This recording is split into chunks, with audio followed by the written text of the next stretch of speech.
সন্ধে হলেই বাচ্চাদের খিদে পাচ্ছে আর বুঝতে পারছেন না কি করে পুষ্টিকর খাবার বানিয়ে দেবেন। চলুন আজকে দেখিয়ে দিই আপনাদের পুষ্টিকর পিৎজা। প্রথমেই দেখুন কি কি লাগছে। লাগছে হলো 1 কাপ গোবিন্দভোগ চাল আর 1 কাপ ছোলার ডাল। ভালো করে ভিজিয়ে রাখুন 1 থেকে 1.5 ঘন্টা, তারপর এটাকে মিহি করে বেটে নিন। মিহি করে বেটে নেওয়া হয়ে গেলে তারপর আমরা দেখিয়ে দিই কি কি লাগবে এর ওপরে সবজি। আমাদের সবজি লাগছে বিনস কুচো করে কাটা, ক্যাপসিকাম, টমেটো, আপনারা চাইলে গাজরও দিতে পারেন, যা সবজি থাকবে বাড়িতে তাই দিতে পারেন, আর অল্প সামান্য লঙ্কা, লঙ্কা না দিলেও অসুবিধে নেই। নুন তো লাগবেই। এবার আমরা ওই বাটাটার মধ্যে আরেকটু পাতলা করার জন্য দিয়ে দিচ্ছি সামান্য জল। এবার আপনাদের পরিমাণ মতন বুঝে আপনারা জল দেবেন যাতে এটা ছড়িয়ে না পড়ে। এবার দিচ্ছি আমরা নুন। তারপরে আমরা প্যানটা গরম করতে বসিয়ে দিয়েছি, তাতে অল্প সামান্য তেল দিয়ে এবার ওর মধ্যে বিনসগুলো, ক্যাপসিকাম একে একে সব সবজি দিয়ে দেবো। আপনাদের কাছে যদি আরও সবজি থাকে আপনারা আরও সবজি অ্যাড করতে পারেন, কোনো অসুবিধে নেই। আমার কাছে এইটুকুনি ছিল বলে আমরা এইটুকুনিই দিয়েছি।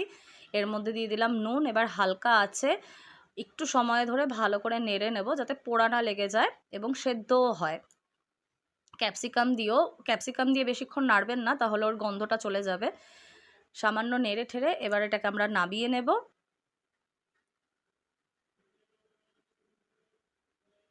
দেখুন আমাদের সবজি ডান হয়ে গেছে। এই সবজির মধ্যে দেব ছোট চামচের চা চামচের 1 চামচ আমচুর পাউডার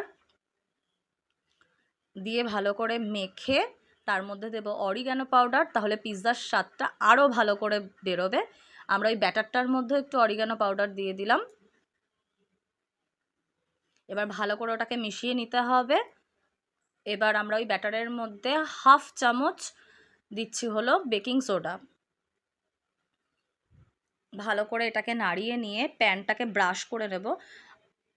ব্রাশ করা হয়ে গেলে ওই প্যানের মধ্যে আমরা ব্যাটারটা 1 হাতা দিয়ে ওটাকে স্প্রেড করে দেবো। স্প্রেড করা হয়ে গেলে একে একে টপিংটা দেবেন। তো টপিংটা দেবেন পুরো ভালো করে চতুর্দিকে ছড়িয়ে টপিং দিয়ে, আপনাদের কাছে চিজ থাকলে চিজও দিয়ে দেবেন, তাতে বাচ্চারা আরও ভালো করে এটাকে এনজয় করবে। এবং এর থেকে পুষ্টিকর হেলদি খুব অল্প সময়ে খাবার হয় না।